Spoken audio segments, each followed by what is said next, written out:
Thanks Google Maps. This morning they let me know that it was 1 year ago today that I was in Berlin, and I went to the Pergamon Museum and I saw the actual Ishtar Gate, the 8th gate to the citadel of Babylon that was built by Nebuchadnezzar in the 6th century BC. And it reminded me for a very long time that I'd been meaning to make a particular dish, and it's called tuhu. It's an ancient Sumerian dish, and tuhu in Akkadian means red beet. So it's like a lamb and beetroot stew, and it is the oldest recipe that human beings know. Instead of looking at my face, I'm going to chop vegetables while I continue to talk about it. So the recipe calls for rendered fat. This actual recipe is on a cuneiform from 1740 BC, and it calls for rendered fat. Now, if you don't have that, they said you can use sesame oil. They had access to olive oil at that particular time in that region, although they never grew olives there, despite it being at the very edge of the Fertile Crescent. But Mesopotamia essentially means between two rivers, between the Tigris and the Euphrates. And that's where most of our flood mythology comes from. If you've ever read like Enuma Elish, which is Babylonian mythology, you'll hear the stories of floods. It was Enlil who created human beings, and then he couldn't get any sleep, so he flooded the whole world and killed everybody.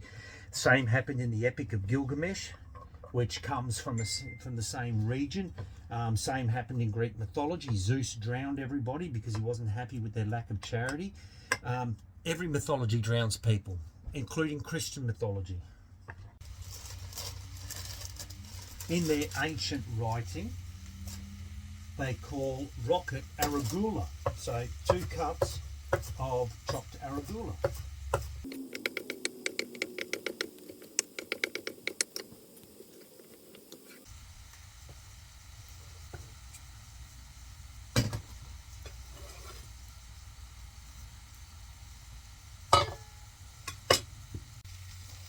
Half a cup of shallots or spring onions. I went with shallots because they're easy to find. 2 teaspoons of cumin seeds. I reckon I could just drop it straight onto the rocket because it goes in at the same time. Now it calls for 2 teaspoons of dried coriander seeds. I actually bought these seeds from the Grand Bazaar in Istanbul. So the Grand Bazaar has been trading there for 1500 years. They used to, being on the Silk Road there, that cross section between Asia and Europe, the Vikings used to come down from Scandinavian countries and trade with the Asians. So very historical part of the world. So genuine seeds from there, and one and a half teaspoons of salt. And this salt, let me stir. This salt is actually genuine Black Sea salt. While I was in Turkey last year, I went to the Black Sea like I do when I travel, and I filled up a bottle of water. I went back to my hotel room and I put the salt into the kettle and simmered all the water out of there until I ended up with just the salt, and then I dried it beside the heater. So this is actual salt from the Black Sea, which is, well, north of the Bosphorus there, which services all those countries from Ukraine to Russia and Georgia. Yeah, and 1.5 teaspoons of salt. Now, obviously the most important ingredient is diced beetroot. And these beetroots are quite firm, so apparently you can make the beet softer if you simmer this, if you slow cook it for a bit longer. So I'm actually going to simmer this for 3/4 of an hour, see if I can soften these right up. So now it also calls for a very ancient beer which was very much made from barley. Now I couldn't find a really barley strong beer. When I spoke to the guy at the bottle shop, he said probably this stuff is your closest bet. Oh my God, that's disgusting. So it's a bit old, it's a bit, I don't know, it's going to have to do. Recapping: shallots, rocket, coriander seeds, fennel seeds, cumin seeds, and salt, beer, and 2 cups of water. I'm going to add it all to the pot. Now what it called for was 12 ounces of beer, which is, by my calculations, about 350 mils. And then 2 cups of water. But because this recipe is on a cuneiform, it's a little bit vague about the water. So there's conjecture as to whether you put the water in at the beginning or you add the water to get it to the texture that you really like. But I'm just going to throw half a cup in now and slowly build on it from there.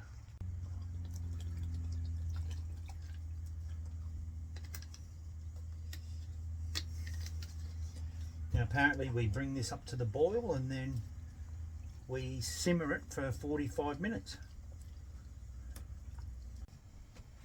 Now according to my recipe, you use simmedu, which is, apparently that's a form of shallots, and suhitinu, which is an Egyptian leek. And they said if you can't find the Egyptian leek, feel free to use a normal leek. So I'm going to use the leek and a bit of shallots and 2 cloves of garlic, and this will be super finely chopped, almost food process like. Use a bit of white and a bit of green, and then you sprinkle it over the top when you're about to eat it.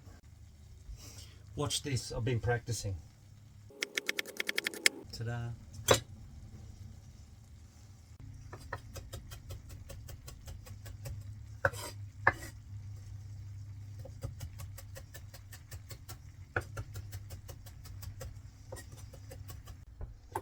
When you live in a caravan, you can't have a mortar and pestle, so you have to make do with your cocktail stirrer and a bowl.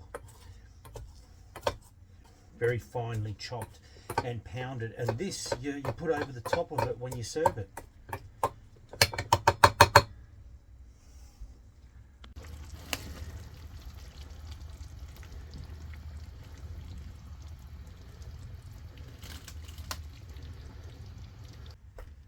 Simmered it for about 45 minutes.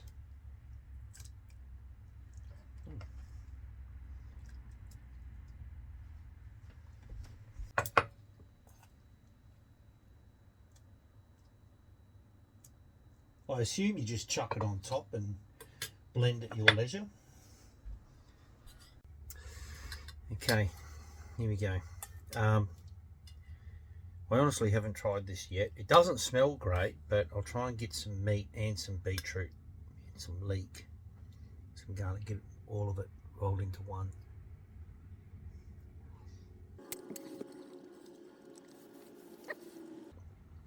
It's not great, but it's not bad. I'm going to eat that, but I won't make it again. That's for sure. So it turns out, I think it was about half a cup of water that I put in there. Otherwise, it's just going to end up like a broth. You know,